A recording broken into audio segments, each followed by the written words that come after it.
Welcome to Sputnik, orbiting the world with me, George Galloway. And me, Gayatri.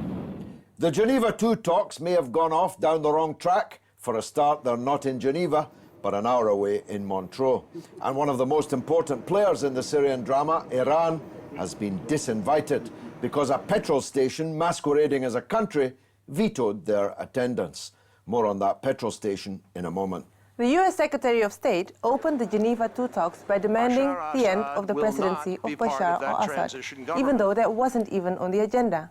And so the conference opened to the backdrop of a hugely expensive propaganda offensive against the Syrian regime in news media around the world, few of whom mentioned that this material was bought and paid for by Qatar, the aforementioned petrol station. The Syrian foreign minister's opening gambit was Churchill-esque, and I mean that in a good way. Because he's not very handsome and wasn't speaking in English, hardly anyone knows that. The Syrian opposition danced to the tune of their respective foreign funders, none of whom have any freedom, liberty or democracy in their own countries. Our first guest was a political exile from Iraq, persecuted by Saddam Hussein. But he was one of the leading voices against Britain and the US invading his country. It follows that he is no particular fan to the other half of the Ba'ath Party, which has reigned supreme in Syria for more than 40 years. But when it comes to a foreign-backed invasion of Syria, Sami Ramadani says thanks but no thanks. And Sami Ramadani joins us now. Thanks for joining us on the Sputnik, Sami. The talks, which weren't in Geneva, but are called Geneva II, how do you think they've gotten off? I think they got off to a very bad start because there was a serious attempt to sabotage it before even it starts with the publication of this report on the torture claims and allegations by the Syrian regime, a report which was funded by the Qatari regime.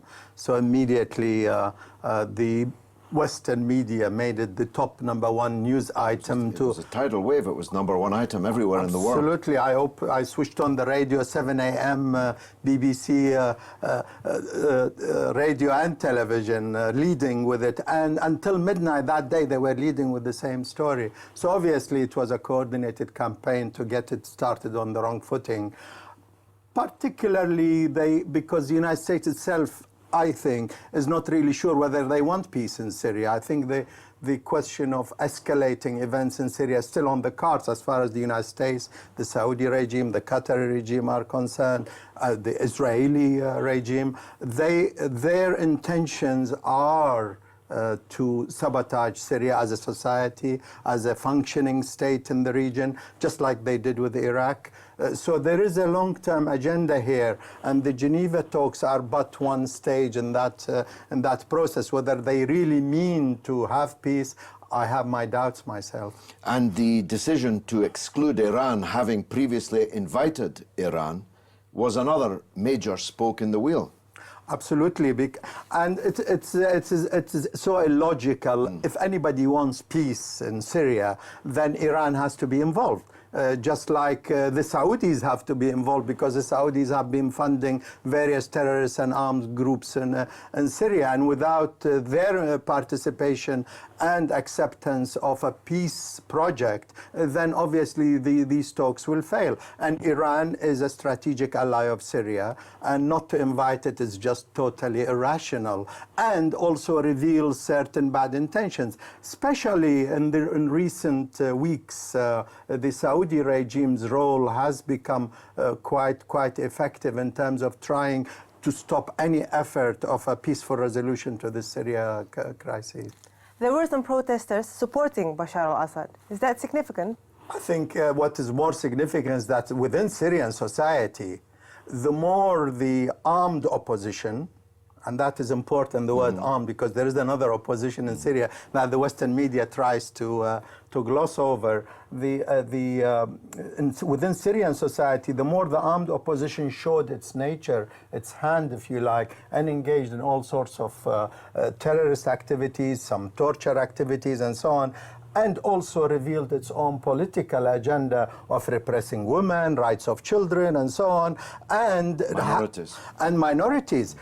Up to 45% of Syrian society is composed of various types of ethnic and religious minorities, and these groups have shown their hand. And Syrian society in general would say, we would rather have this state and this regime. No, thank you very much. We don't want that horrid alternative. And that provides a social base which has kept this state and this regime as is today. There is another type of opposition in Syria, a democratic opposition. Describe that. Yeah, a democratic opposition which has been on the scene for many decades now, demanding democratic freedoms, demanding social justice, demanding greater rights, and so on.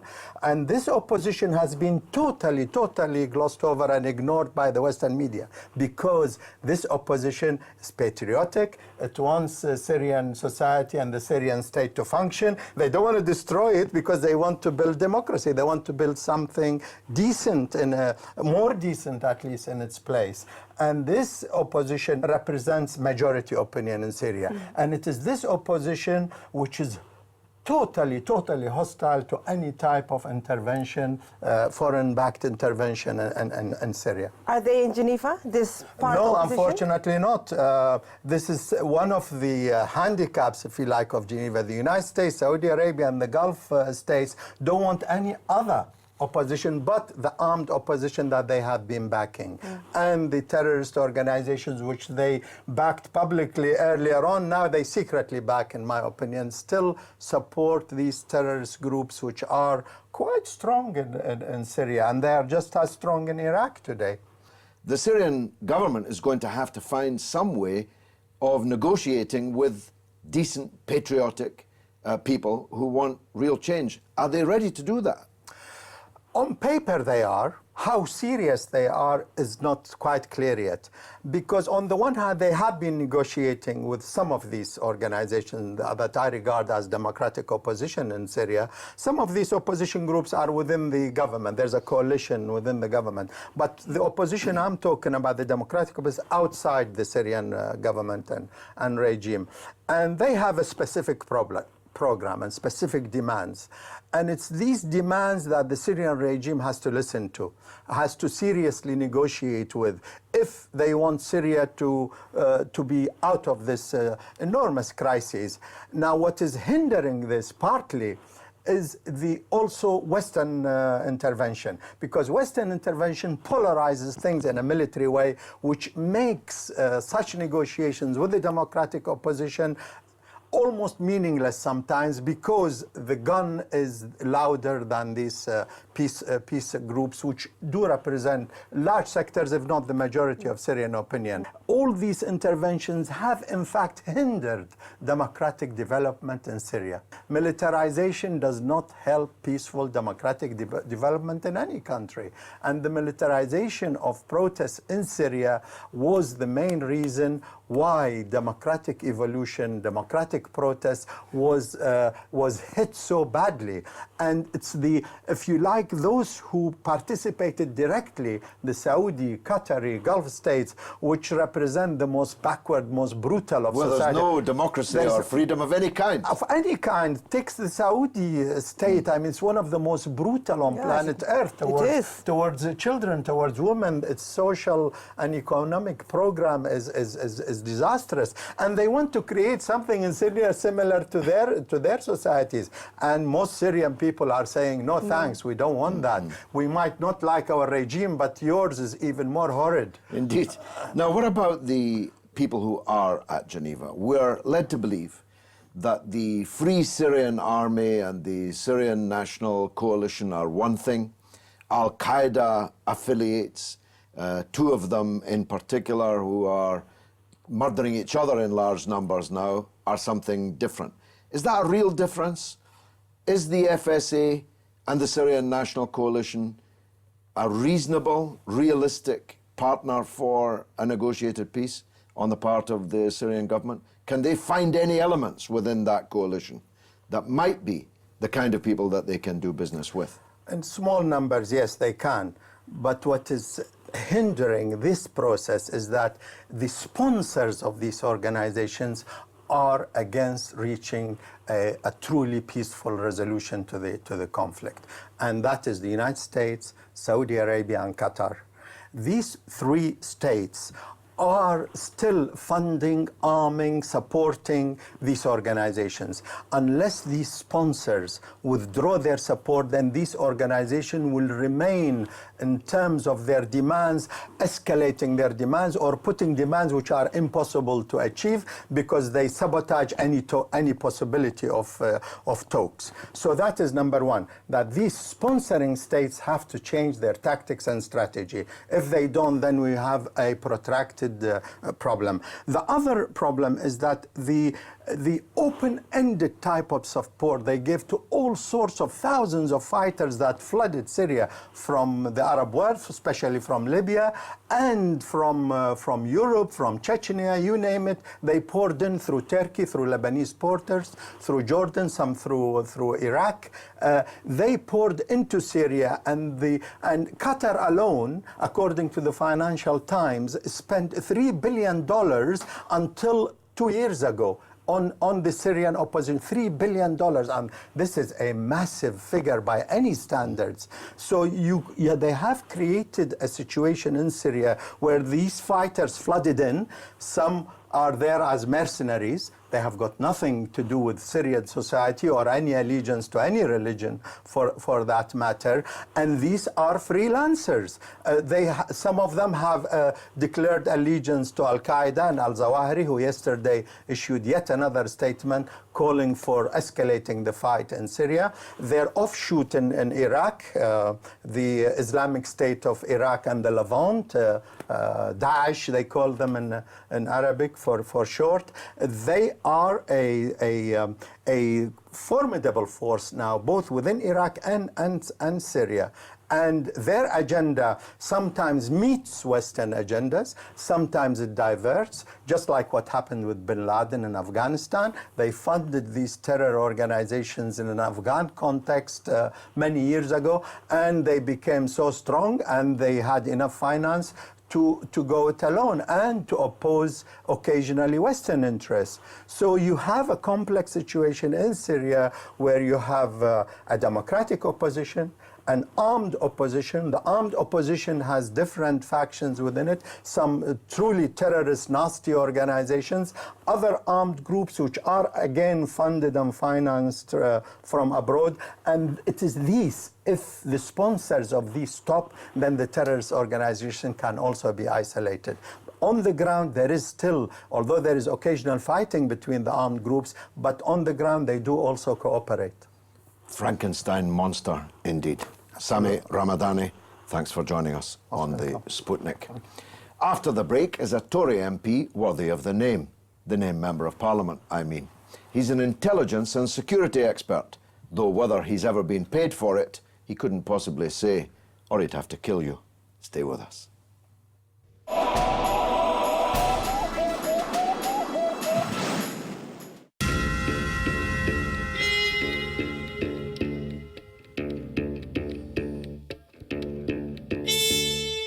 Gentlemen, I guess you all know why you're here today.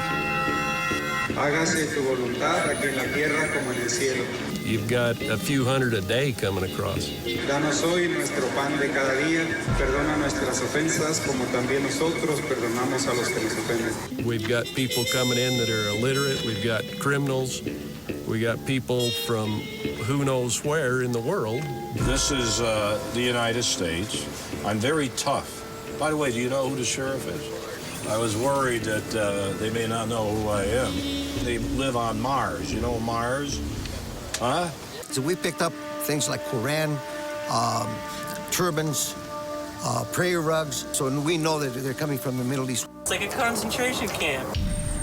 Concentration camp. What are you kidding? We've got a president in the White House that has not even wanted to disclose the fact that he is a stranger.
As a new physician, I swear to abide by the Hippocratic Oath, to the best of my ability and judgment. I will prescribe for the good of my patients. I will not give deadly doses to anybody, or advise others to do so. I will never do harm to anyone. Doctors of the Dark Side on RT.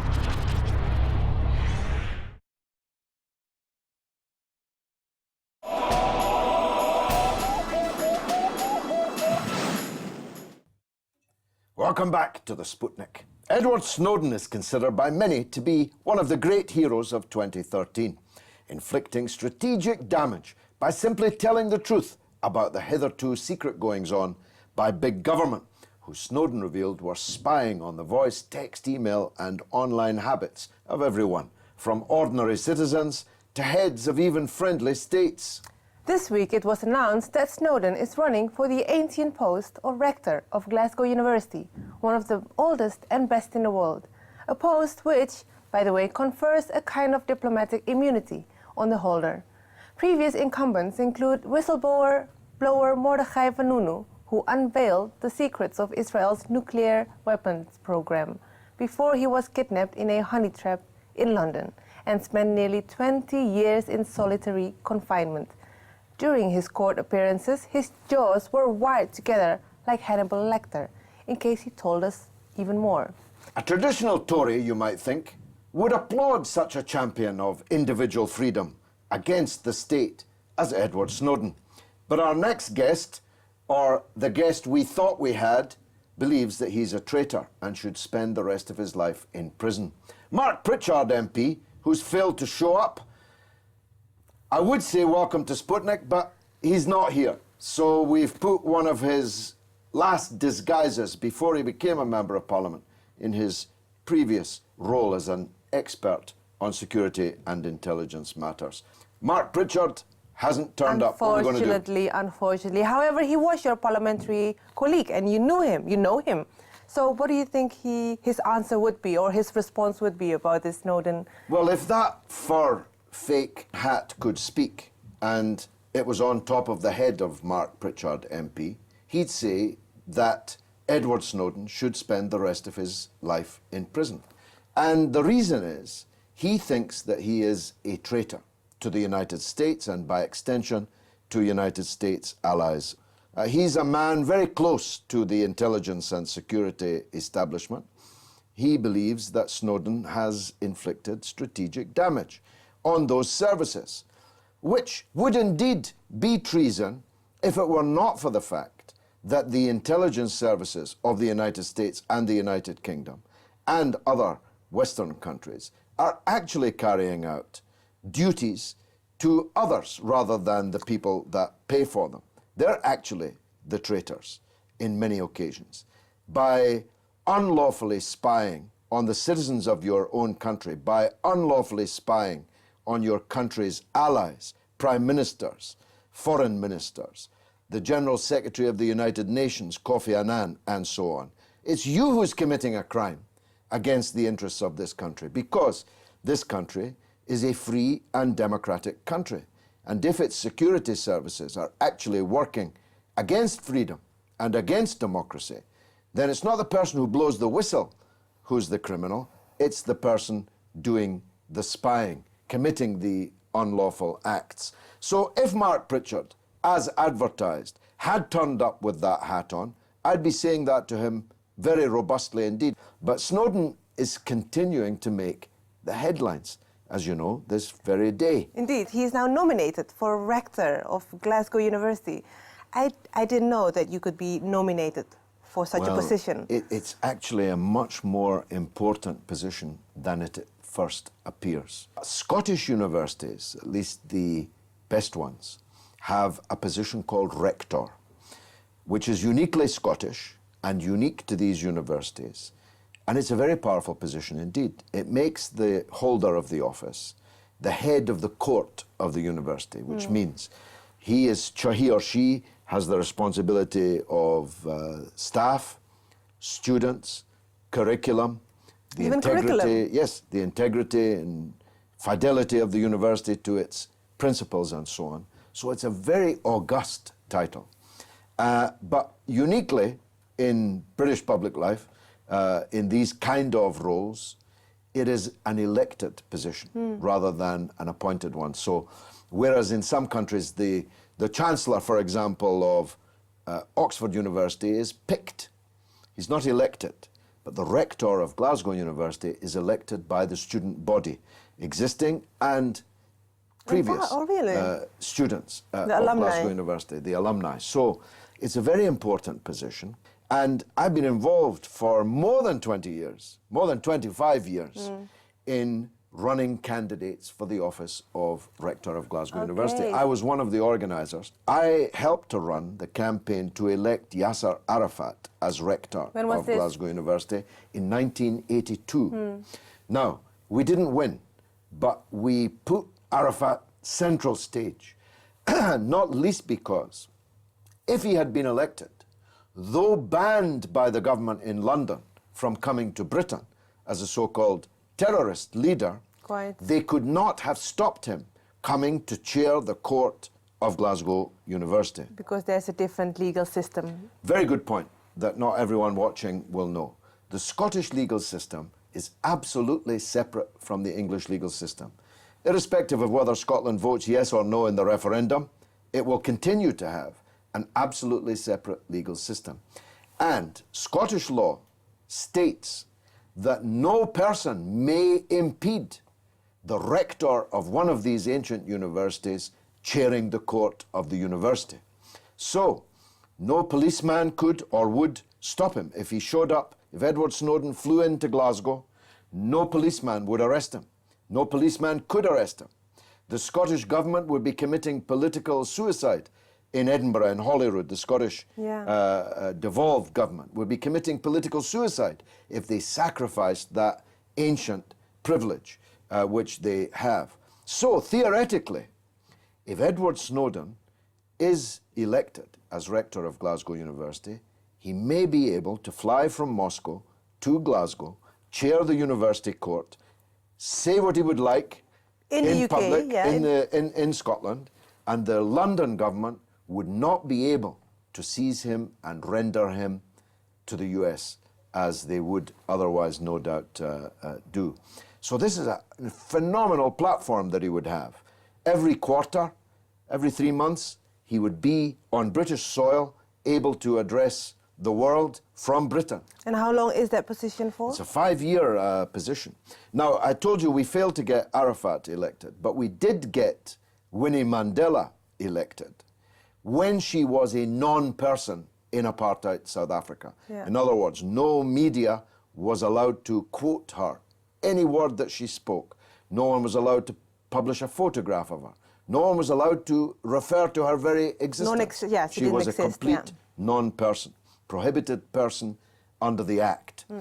We got her elected to Glasgow University. If she had been able to get out of South Africa, she too would have been able to use that position as a very powerful propaganda position. But the most effective campaign, again in which I was involved, when we successfully elected Mordechai Vanunu, the brave Jewish whistleblower, who spent nearly 20 years in an Israeli dungeon.